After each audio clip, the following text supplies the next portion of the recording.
Algunos dicen que los gatos negros ven lo que el resto no puede, que sus ojos reflejan los abismos y que su voz es un puente entre mundos. Esto es La voz del gato negro, el lugar donde las historias paranormales cobran vida a través de Dani Maggie. y Etna.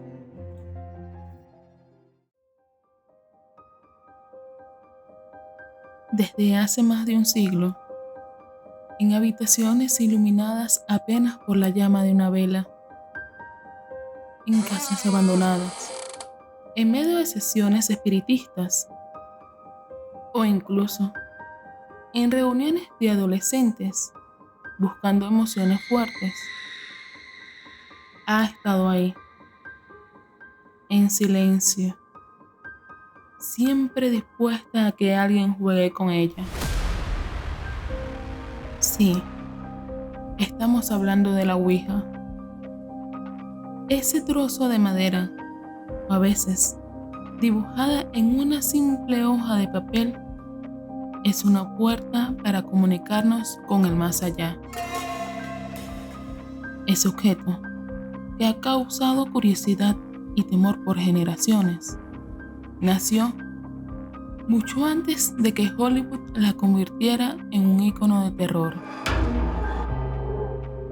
En la antigua Roma, por ejemplo, ya se usaba tablas para intentar predecir el futuro. En China, la escritura espiritual era una forma habitual de comunicarse con los muertos, hasta que fue prohibida hace casi un siglo.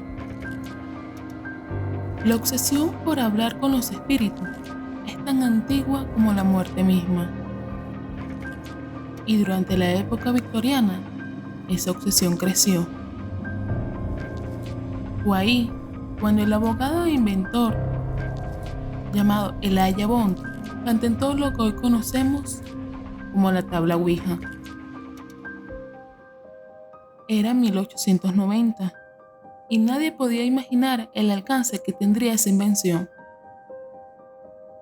La vendían como un simple juego para la familia, un juguete que ofrecía una forma de conectarse con lo que ya no están. Pero también atrajo a mediums, creyentes y curiosos. Y a medida que pasaban las décadas, la Ouija se convirtió en un gran fenómeno. Después de la Primera Guerra Mundial, te podrás imaginar cómo miles de personas buscaban respuestas. Su popularidad se volvió a disparar. Incluso políticos, como un primer ministro de Canadá, acudía a sesiones espiritistas con la intención de hablar con los muertos. Y la tabla era el canal. Pero todo cambió en 1973. Se estrenó la famosa película El Exorcista. Aunque basada en un caso real, la película transformó la percepción de la Ouija. Ahora ya no era un juego, era una puerta al infierno. Y la paranoia creció. Se publicaron libros, se hicieron películas, y en menos de una década, la tabla pasó de las salas familiares al sótano más oscuro del folclore popular. Desde entonces, ha sido vista como una herramienta peligrosa, y muchos aseguran que, una vez que se abre esa puerta, no siempre se puede cerrar.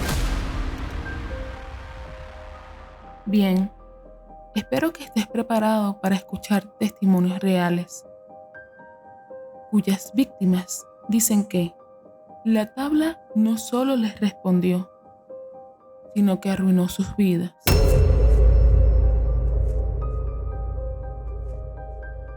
Esta primera historia marcó a todo un país. Se trata de un caso tan heavy que hasta la policía tuvo que dejar constancia en un informe oficial. Te hablo del famoso expediente Vallecas.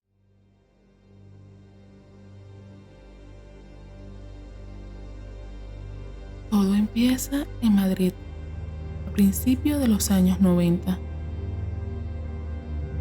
Una adolescente llamada Estefanía Gutiérrez Lázaro, de apenas 17 años, vivía en el barrio de Vallecas con sus padres y hermanas. Estefanía era una chica normal, buena estudiante, criada bajo valores católicos, pero también, como muchas adolescentes, tenía una curiosidad tremenda por lo oculto y el más allá. Y aquí es donde todo se tuerce. Una mañana cualquiera en el instituto, Estefanía y unas amigas deciden hacer una sesión de Ouija en un rincón. Querían contactar con el novio fallecido de una de ellas. Pero no había preparación, respeto, ni mucho menos protección.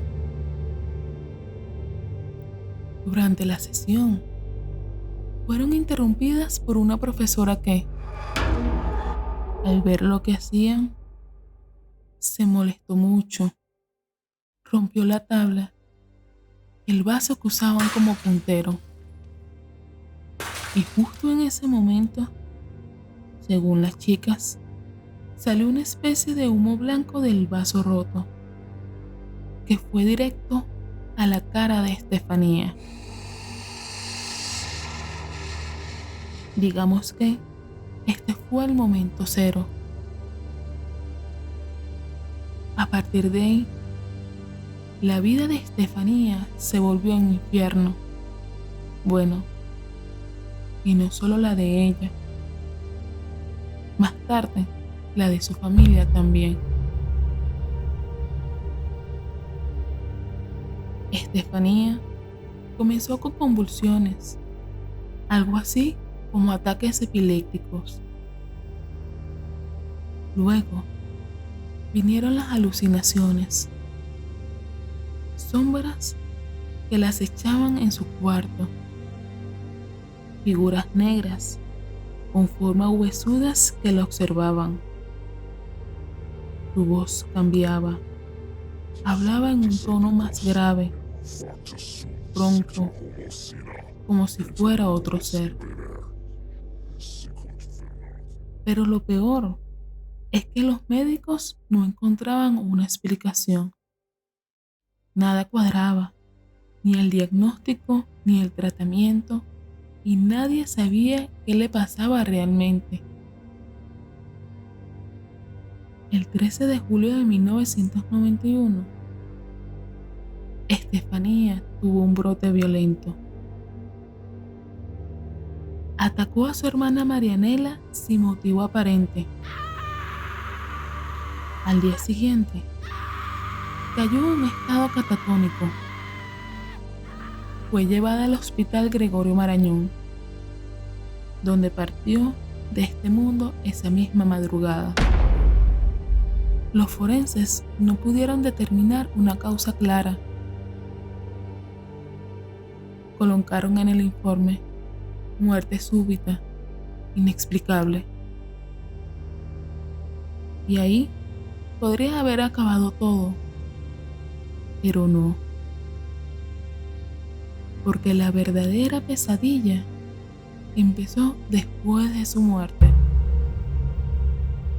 La familia comenzó a experimentar cosas que solo podría verse en películas.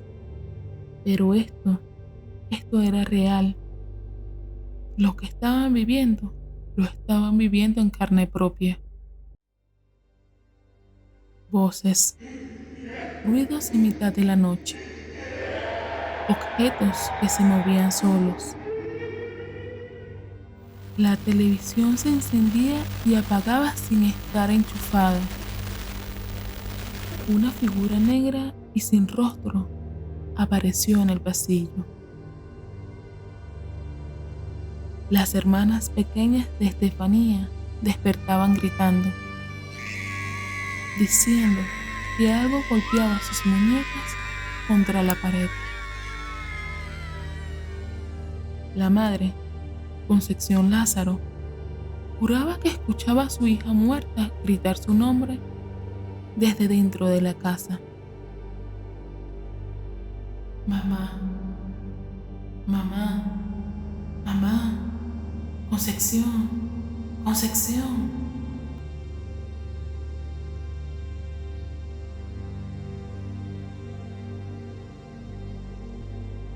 El 27 de noviembre de 1992, ya desesperados, la familia llamó a la policía. Aquella noche llovía. Cuando los agentes llegaron, se encontraron a toda la familia fuera del edificio, mojados, temblando del miedo.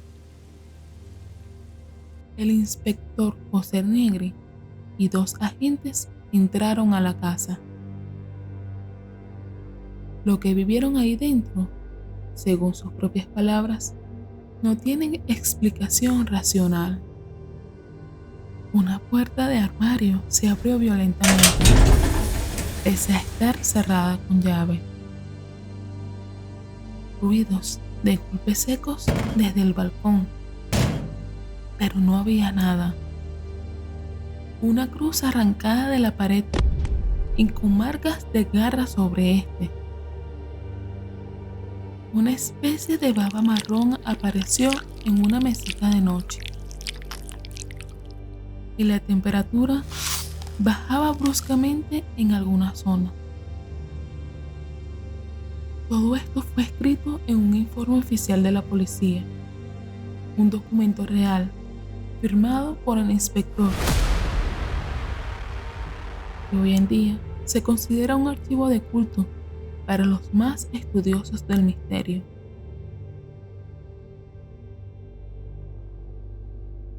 Lo que hace tan especial este caso va más allá del terror puro. Es la documentación. Normalmente, estas historias se quedan en el terreno del testimonio, de la palabra.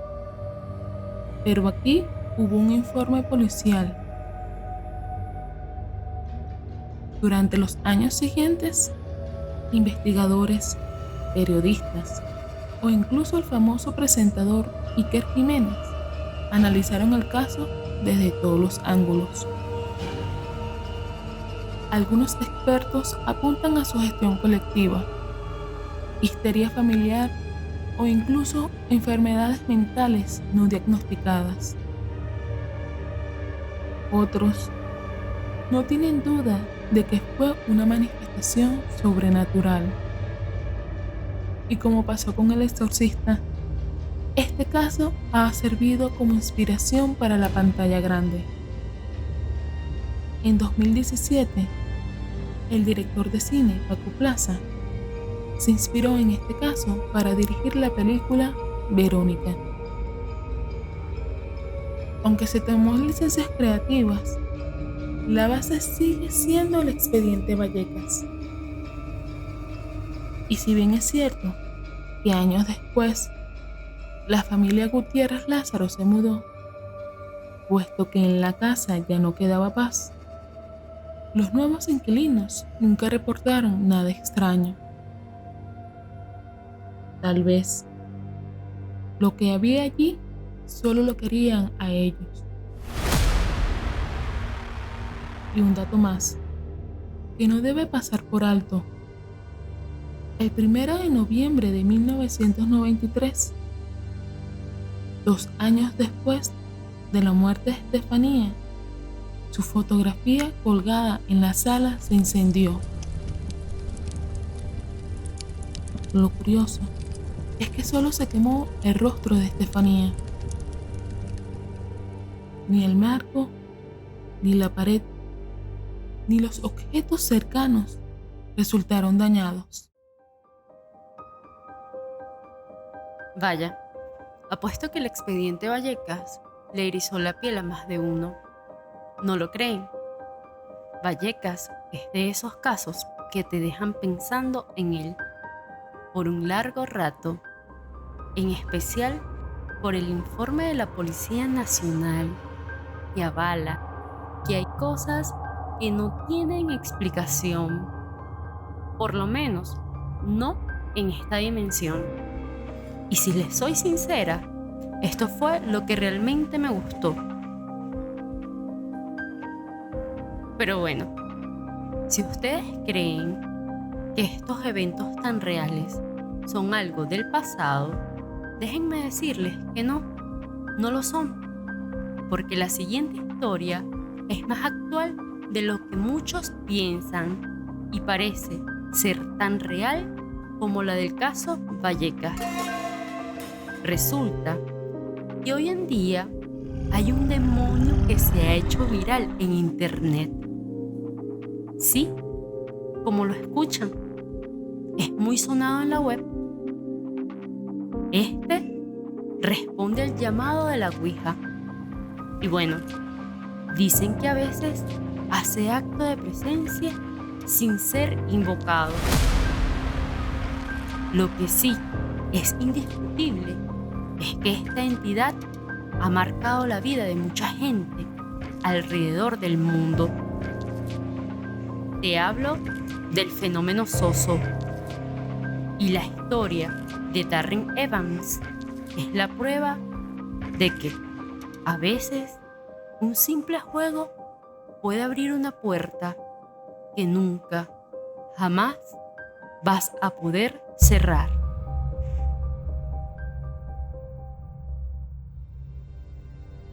En 2009, un hombre llamado Darren Evans subió a un foro su experiencia con una entidad demoníaca. Este relato se volvió viral, no por exagerado, sino por lo aterradoramente creíble, ya que muchas de sus experiencias resultaron ser muy parecidas a las de otros usuarios. El día que la vida le cambió, Darren no estaba solo, se encontraba con su novia. Así, ambos decidieron jugar con la tabla Ouija, que se encontraba en casa. Todo parecía inofensivo, hasta que el puntero comenzó a moverse por sí solo, frenéticamente, deletreando Z-O, Z-O, Z-O, Z-O. Y cuando digo solo, me refiero a que no habían manos sobre él. Lo que comenzó como un juego se convirtió rápidamente en una pesadilla para Darren. Zozo había conectado con este portal sin tan siquiera ser llamado. Era como si estuviera allí, al acecho, esperando la oportunidad para darse a conocer. Así, Zozo no solo respondió preguntas, también insultó a la pareja. Habló en lenguas que Darren describió como latín o hebreo. Entre las cosas que le dijo este demonio a Darren, le aseveró que había venido a llevarse a su familia al paraíso. Intrigado, Darren le preguntó a Zozo, ¿dónde estaba ese paraíso? Y sin demora, el puntero le deletreó la palabra infierno. Más tarde, esa misma noche, Darren sintió una urgencia repentina de ir al baño, por lo que se apresuró a entrar al baño, donde se suponía que su novia le daba una ducha a su hija. Pero en su lugar, encontró una bañera desbordada en agua y a su hija, de apenas 1 año, ahogándose en ella. Darren logró salvarla a tiempo, Pero esa no sería la última vez que Soso intentaría llevarse a la pequeña a su supuesto paraíso. Días después, su hija fue internada con una infección inexplicable. La pequeña tenía la lengua grotescamente hinchada, colgando de su boca, como si alguien o algo la hubiera castigado con una lengua de hierro. Ya sabes, esa herramienta que se usaba para castigar a los esclavos. Por este hecho, la niña fue hospitalizada durante 2 semanas. Poco a poco, Darren sintió que perdió el control de su vida. Su salud mental se deterioró. Su entorno se volvió hostil, lleno de ruidos, sombras y presencias, fenómenos siniestros que eran parte de su día a día. Darren estaba convencido de que Soso no solo no había sido convocado esa noche, sino que nunca se había ido de su vida. Lo más aterrador es que el demonio parecía conocer sus pensamientos y responder a sus dudas antes de que Darren siquiera las formulara. Entonces, cuando Darren intentó librarse de la tabla, ya era tarde. El vínculo estaba hecho y consolidado. Pero luego de su aterradora y prolongada experiencia, Darren Evans decidió no dejarse diezmar por este demonio, por lo que resolvió convertirse en lo que él mismo llama un sofólogo. Desde entonces, Darren creó un sitio web para alertar a otros. Publicó el libro El fenómeno Soso y apareció en programas conocidos como Buscadores de Fantasmas. Incluso su historia inspiró la película Soy Soso del 2012. Ahora bien, ¿quién o qué es Soso en realidad? Bueno, algunos aseguran que es una entidad moderna, surgida de la imaginación colectiva, que puede leer tu mente a través de tus ojos. Es por ello que quizás parecía que conocía los pensamientos de Darren, mientras otros apuntan a un origen mucho más antiguo. Por ejemplo, en el Diccionario Infernal de 1818 se menciona a una niña que afirmaba estar poseída por 3 demonios. Uno de ellos se llamaba Soso. Incluso hay quienes creen que Soso es otro nombre del demonio mesopotámico Pazuzu, conocido por controlar los vientos malignos. Sí, se trata del mismo demonio que inspiró al ente demoníaco de la famosa película El Exorcista.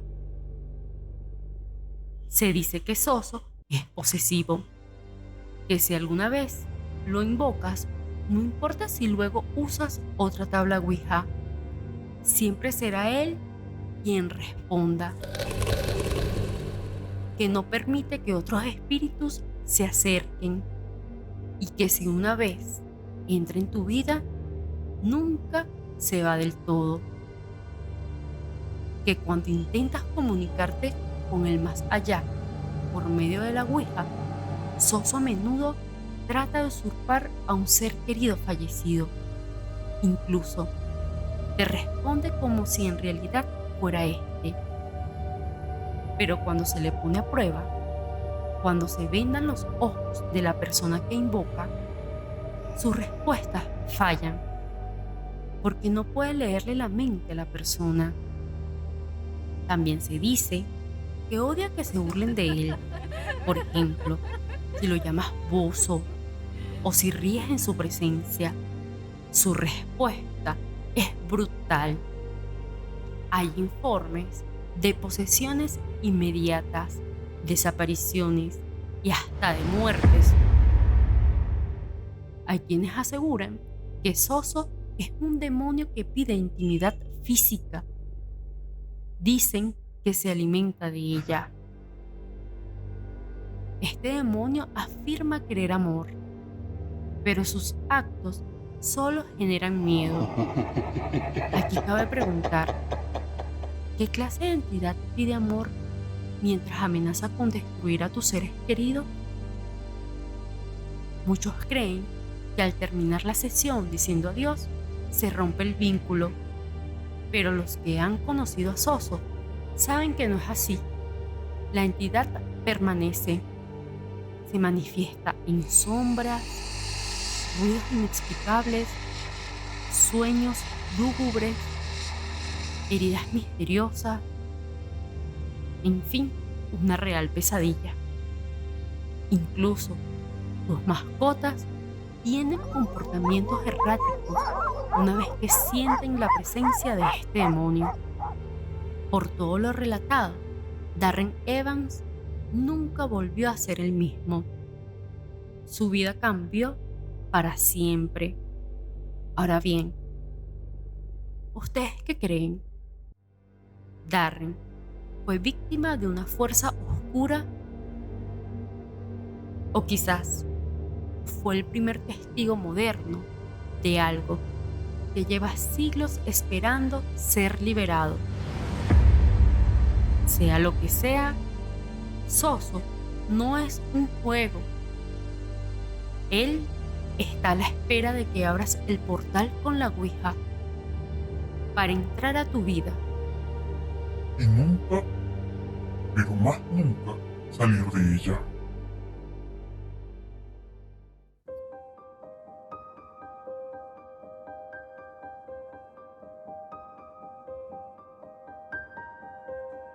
Lo de Soso es perturbador de principio a fin, en especial si tenemos en cuenta que terminar la sesión con un adiós pareciera no funcionar con esta entidad que buscará hacerte daño a ti y a quien más amas. Hemos llegado a la última historia, una que estamos seguros que no te dejará indiferente. Y es que no es solo un cuento de espíritus o cosas que se mueven solas. Es el relato de cómo un tablero de Ouija terminó causando una redada policial, arrestos, internamientos psiquiátricos y hasta peticiones para evaluar la salud mental de todo un pueblo. Bienvenidos a El Cerrito, California, año 1920. Todo empieza con una mujer llamada María Morrow, una italoamericana de 55 años muy conocida en su comunidad. Junto a su esposo Názaro, eran pioneros del pueblo. Tenían su propia tienda de plomería y vivían justo encima del negocio. Se trataba de gente trabajadora, tranquila, hasta que la tragedia los golpeó. Y lo hizo 2 veces en menos de un año. Primero, Názaro murió de un infarto, así, de repente, en 1919. Apenas unos meses después, en plena Navidad, su hija menor, Eugenia, murió atropellada por un auto mientras iba a entregar un regalo. El conductor no se detuvo y nunca se supo quién fue. Desde ese momento, María quedó devastada. La tristeza se le metió hasta en los huesos. Y ahí fue cuando empezó a usar la Ouija. Según contaban, su hija Eugenia tenía una tabla y en medio del duelo y el dolor, María empezó a buscar respuestas a través del tablero. María, su hija mayor Josie y algunos vecinos, en especial Adeline, la hija de 15 años de la familia Bottini, se reunían para preguntar por Eugenia. En una de las sesiones, La Ouija les dio el supuesto número de matrícula del coche que había atropellado a Eugenia. Pero cuando llevaron la información al alguacil, no coincidía con ningún vehículo registrado. Ahí es cuando todo se empezó a poner extraño. Las respuestas del tablero cambiaron. Ya no eran mensajes de consuelo, ahora eran órdenes. Los espíritus empezaron a pedirles cosas que no tenían sentido, pero que todos siguieron al pie de la letra. Durante los siguientes 2 meses, el grupo entró en una especie de obsesión con el mundo espiritual. Llevaron niños a la casa, creyendo que su presencia ayudaba a hablar mejor con los espíritus. Incluso llevaron a la hermana pequeña de Adeline, Rosie, que tenía apenas unos años. Cortaban el cabello de los niños y lo quemaban. La pequeña Rosie tuvo que usar un sombrero para ocultarlo. Quemaban dinero y ropa, pero no unos cuantos billetes. Hasta $700 de la época se convirtieron en cenizas, junto con muebles y prendas. Dormían y comían poco. Hacían guardias para mantener sesiones espiritistas de 24 horas y no parar. Lo más espeluznante, un agujero apareció en el patio de María, un hueco del tamaño de una tumba. Ella juraba que era una puerta por donde entraban los malos espíritus. Los vecinos estaban intrigados, pero también muy preocupados. Los gritos, las cortinas cerradas y los niños entrando y saliendo encendieron las alarmas. Nadie sabía qué estaba pasando ahí dentro, pero no parecía ser nada bueno. El 3 de marzo de 1920, los vecinos alertaron al alguacil, y cuando él tocó la puerta, nadie le quiso abrir. Así que se fue, pero volvió con refuerzos. El jefe de policía, 6 patrulleros y hasta un sacerdote católico. Hay versiones que dicen que la policía tumbó la puerta, otras que fue el cura quien convenció a la familia de abrir. Lo que sí es seguro es que al entrar se armó el caos. Encontraron a 12 personas adentro, 7 adultos y 5 niños, algunos de apenas 2 años, todos pálidos, agotados, con la mirada perdida, completamente obsesionados con los mensajes de la Ouija. Lo más loco, estaban más molestos por la interrupción de su sesión a las 5 de la tarde que por la redada policial. Los adultos fueron arrestados por representar un peligro para ellos mismos y los demás. Todos fueron llevados a revisión psiquiátrica y los niños quedaron bajo custodia del Estado. Y ahora prepárate, porque esto no quedó solo en el cerrito. Al día siguiente, la historia explotó en todo el país. Más de 70 periódicos solo en el estado de Nebraska publicaron artículos. El Chicago Daily Tribune le dedicó espacio en portada. Los titulares hablaban de locura colectiva, posesiones y niños atrapados en rituales. La cosa fue tan fuerte que la Comisión Estatal de Locura, lo que hoy sería algo así como una autoridad de salud mental, propuso evaluar a todo el cerrito. Imagínate, eran 1.500 habitantes y todo el pueblo estaba bajo sospecha. Claro, ahí saltaron los políticos. Un asambleísta de California comparó la Ouija con una adicción a las drogas y pidió que se prohibiera su venta en todo el país. En Oakland, el ayuntamiento impulsó su prohibición total. Y la iglesia, ni se diga. Sacerdotes y pastores llamaron a la Ouija un instrumento del demonio. Uno de ellos incluso dijo que el cerrito era un pueblo sin iglesia y que por eso les pasó lo que les pasó. Los psiquiatras también opinaron. Algunos decían que la Ouija era solo una forma de histeria colectiva, como los juicios de Salem. Otros decían que cualquier persona, hasta la más normal, podía caer en ese tipo de obsesión si se mezclaban creencias, dolor y aislamiento. De los 7 adultos arrestados, 4 mujeres, incluida María, su hija Josie y la Botini, fueron diagnosticadas como enloquecidas y enviadas a manicomios por semanas. Los 3 hombres quedaron libres. Y así, lo que empezó como un intento de una madre por hablar con su hija fallecida, terminó como uno de los casos más sonados de la historia paranormal de Estados Unidos. Cuéntanos en los comentarios si conocías alguna de estas historias y cuál es tu favorita.